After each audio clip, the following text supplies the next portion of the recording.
money hacks na makakatulong sa'yo sa pag-iipon.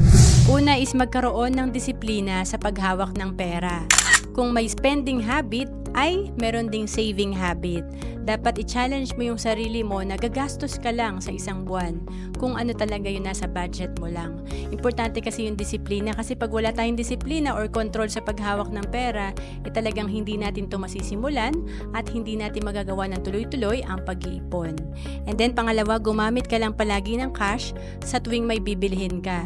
Ito yung tip natin para sa mga talagang hindi pa nakakaipon ng tuloy-tuloy. Kasi kung wala ka pang disiplina, kailangan wag ka munang gagamit ng maraming credit card at cash lang yung dalin mo para mas masakit kapag ito ay binabayad mo.